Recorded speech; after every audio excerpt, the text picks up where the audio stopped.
Now this don't look good. This don't look good at all, at all, at all, at all, at all. Now listen, Swan, let me tell you. One cut, Prezzy for the resident in a village. Good morning, good afternoon, good evening, and good night to all my people around the world. Stop by news, local, regional, and international, home and abroad. Now we have some news for here breaking.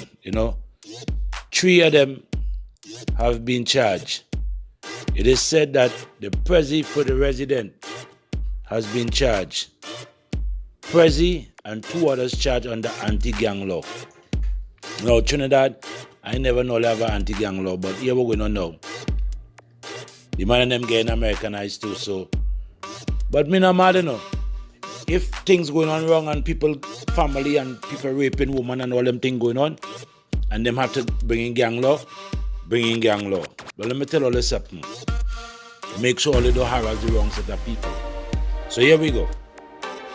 3 East Port of Spain men will appear in court Tuesday morning on gang-related offense following extensive investigation by officers of the Criminal Gang Intelligence Unit.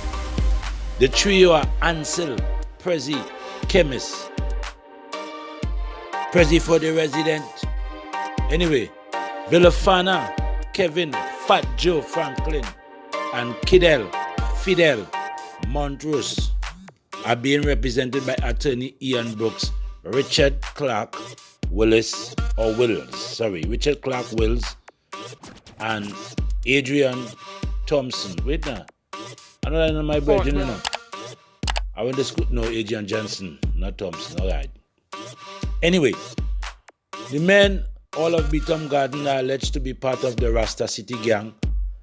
Villafana and Franklin are charged with 2 offenses each, being gang leaders and counseling a gang, while Montrose is charged only with counseling a gang. Right? Now, who don't know Beetham Gardens? Beetham Gardens is in Trinidad, right off the highway there, the Beetham Highway, where as you come out the airport, you have to go down there. And when them man and them get mad, they block off the highway there. And people get problems to come through, even when, because most of the goods come through on that side. Not at the eastern main road and the bus route, but that is one of the main route. All right? By the Mank. Anybody who know Beetham, man, that is right off the eastern main road. Right? And on that side there, we have John and you're going to Blavantil. All right? And then up a little bit more, you have Mova Extension and Mova Junction. All right? So, let me tell all this up now. Kidel, this man here, right? Monjus, right? He is one of the gang leaders, they say. Familiar face too. The man was held days after police searched the home of the suspected leader of the gang, right? The trio were kept at the Barracoop, Port Monterey Post and San Fernando Police Station. They were nabbed after police intercepted telephone conversation amongst them. Wait now, are they still getting interception conversation on telephone? The conversation revolves around money and spanned between August last year up until the arrest. But whoa. According to the Anti-Gang Act, all 3 faces 25 years in prison if convicted on indictment, meaning after a high court conviction. Villafana and Franklin are charged under Section 6(2) of the Anti-Gang Act 2018, while Montrose is charged under Section 9A, Section 6A of the Bail Amended Act, prohibit the men from accessing bail. Well, yeah, we're going on now. See, you see what's going on there now? Now, this thing gets very serious. When that little part where I read it, they say, and they are charged under Section 9A, right? While Montrose is charged under Section 9A. While all of them are charged under Section 6A, which prohibit all of them from accessing bail. That is where it come to, Virgin. This is true, that is where it come to. And if all you don't know, let me tell you this happen. There's a security group circling the Caribbean. I don't know how they in touch in Jamaica yet, but I ain't saying that to say that they should touch in Jamaica, because they will touch in Jamaica, or they're going to touch in St. Lucia, because a lot of crime going on in St. Lucia right now, and Guyana and Grenada and even Barbados step up in the crime thing. So here we're going on now. The MPs from TNT, Barbados, Grenada, Jamaica, St. Lucia, St. Vincent, and the Grenadines and Suriname discuss how female MPs can engage more in tackling the illegal gun trade, which is a near epidemic in several CARICOM countries, including TNT. Nearly 60% of all homicide in the CARICOM region are gun-related, and over 1.6 million illegal guns are in circulation. So you hear that? 1.6 million guns in circulation. In spite of that, in spite of the fact that there is no local manufacturer based in the region, Barrowcroft said. The workshop, run by PGA and the UN Trust Facility on Cooperation in Arms Regulation, discuss how female decision makers, including MPs, are increasingly being urged by the international community to get involved.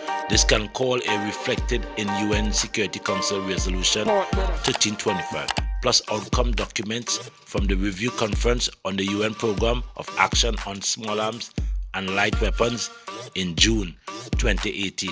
CARICOM adopted a declaration in 2011 highlighting illicit arms and the need for drastic action.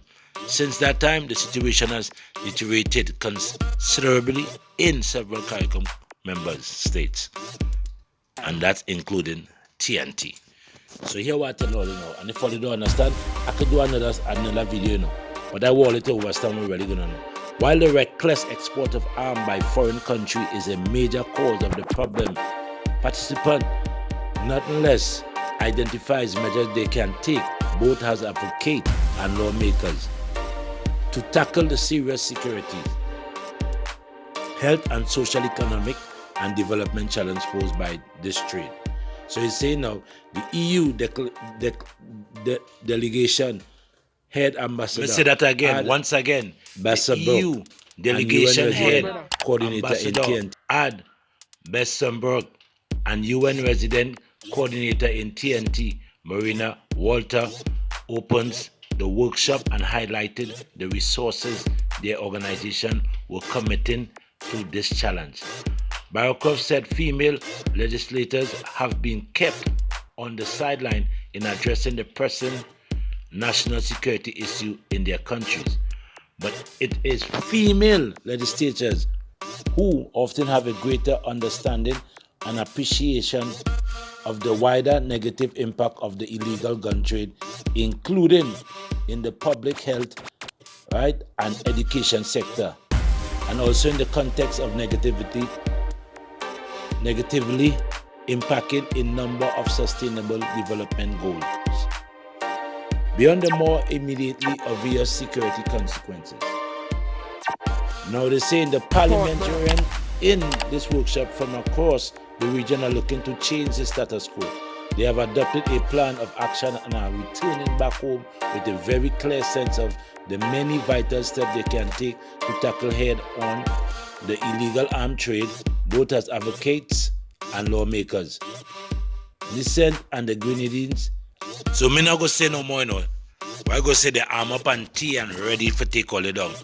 So, and this is something will hurt me because here we're going on now. It's my brothers and sisters me seeing. You dig what I'm saying? And I mean throughout the Caribbean, throughout the world. All they need to stop, make all themselves look like fucking fools, man. Excuse the language. All they can't be doing that. And let me tell all of something, there's ways to change all their life around, because let me tell you something, the big people them do it, you know. So subscribe, share, like and comment. The people and them who are seeing in laws and things, they do it. They was criminals, some half of them is criminals. But they change the way out and make it look good. And nobody really can see them. I mean, saying to uphold no criminality, you know. I just saying, all the come on, man, take all the money and do something good and teach youth and them something more progressive. And I just talked to Prince Swanee, you know what I mean? I talked to Ghost and Plumpy Boss and them through my social media. And I hope they're listening. All they listen. Don't let the judge put all their way. Subscribe, share.